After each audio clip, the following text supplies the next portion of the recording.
One more block buster, that to mega block buster అందించినటువంటి yes yes yes Bheems గారి మాటలు ఇప్పుడు విందాము. అందరికీ నమస్కారం.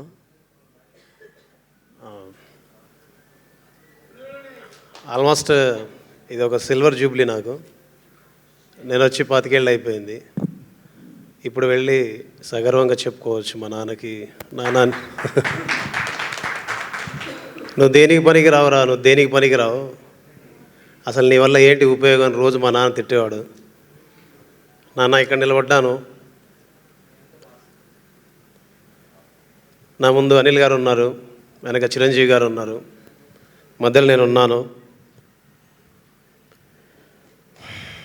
ఇది ఒక మాటతోనో చేసిన కొన్ని పాటలతోనో చెప్పుకునేది కాదు. అండ్ సార్, మీరు నన్ను ఎందుకు నమ్ముతారో తెలియదు, నన్ను ఎందుకు నమ్మి ఇక్కడ దాకా తీసుకొస్తారో తెలియదు, నన్ను ఎందుకు భుజాల మీద ఎత్తుకుంటారో తెలియదు. నాకు తెలుసు చాలామంది, చాలా మాటలు, చాలా ఇబ్బందులు, చాలా ప్రశ్నలు, చాలా సమస్యలు, వాటన్నిటిని దాటి వాటన్నిటిని అధిగమించి చివరికి భీమ్స్ ఉంటే బాగుంటుందని మీరు నమ్మకంతో, ప్రేమతో, గౌరవంతో తోడబుట్టిన తమ్ముడి కంటే ఎక్కువగా నడిపిస్తారు. ఈ క్షణం ఇక్కడి నుంచి నాకు అనిపిస్తుంది, మీ తల్లిదండ్రులకు నా పాదాభివందనం.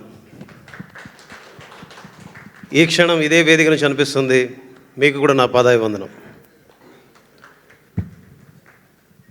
పాటకు పూర్తిస్థాయి స్వేచ్ఛని, పాటకు పూర్తిస్థాయి గౌరవాన్ని, పాట యొక్క రూపం భీమ్స్ అయితే, భీమ్స్ ఎక్కడికి వచ్చి నిలబడి మాట్లాడితే, భీమ్స్ యొక్క తల్లిదండ్రులు గౌరవపడితే, గౌరవ ప్రపంచంలో గౌరవంగా వాళ్ళు పేర్కొనబడితే, దాని వెనకాల, ఈ కష్టం వెనకాల మీరందరూ చూపించిన ప్రేమకి, మీరందరూ నా వెనక నిలబడి నువ్వు ముందుండాలి అని చూపించిన ఇష్టానికి నేను ఎప్పుడు రుణపడి ఉంటాను.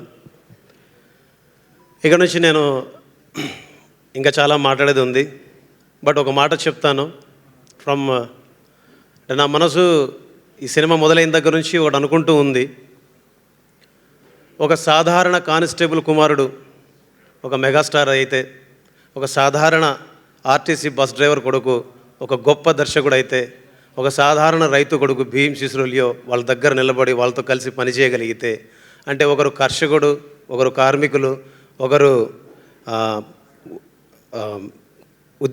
గవర్నమెంట్ ఉద్యోగం చేసే వ్యక్తి, సో ఒక రక్షకుడు, రైట్ వర్డ్, ఒకరు రక్షకులు, ఒకరు కర్షకులు, ఒకరు కార్మికులు, ఇలాగా ఇది నాకు అనిపిస్తుంది, ఇదొక త్రివేణి సంగమం జరిగిందేమో ఇక్కడ అని అనిపించింది నాకు.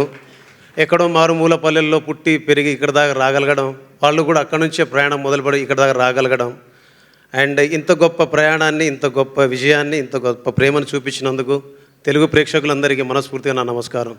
జై హింద్. సార్, మీ పాటలకి మీ స్పీచ్లకి అసలు పొంతనే ఉండదు సార్. మొత్తం ఇంత అక్కడేమో మొత్తం ఉక్కు స్టెప్ అని మొత్తం రఫ్ ఆడించారు, ఇక్కడేమో ఫిలాసఫీ చెప్తున్నారు. Thank you both sides of Bheems గారు, థ్యాంక్ యూ అండి. అండ్ సారీ, థ్యాంక్స్ చెప్పాలి కొందరికి.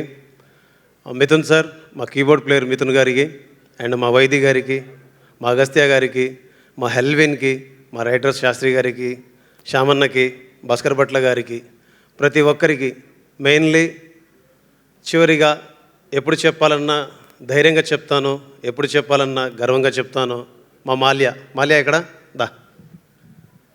నేను ఈరోజు ఇక్కడ మీ అందరి ముందు నిలబడి ఇంత సంతోషంగా నా కష్టాలను అధిగమించి, ఇబ్బందుల్ని అధిగమించి నేను పాట చేయడానికి కానీ, పని చేయడానికి కానీ, మీ అందరి ముందు ఇంత గొప్పగా పనిచేశానని 4 మాటలు నాకు ప్రశంసలు వస్తున్నాయంటే కనుక, నాకు తల్లి లాంటి వాడు, తండ్రి లాంటి వాడు, తమ్ముడు లాంటి వాడు. నిజం చెప్పాలంటే నువ్వు లేకుండా నేను లేను. మీ సార్ చిరంజీవి సినిమా చేశాడని నువ్వు ఎంత సంతోషపడ్డావు నేను చూశాను. నేను చేయలేదురా, మనందరం కలిసి చేశాం. తెలుగు రాష్ట్రాల్లో ఉన్న 10 కోట్ల మంది కలిస్తే భీమ్స్ 10 కోట్ల మంది కలిసి పనిచేశారు ఆయనకి. Thank you so much. Love you Mallya. Thank you అండి, థ్యాంక్ యూ వెరీ మచ్.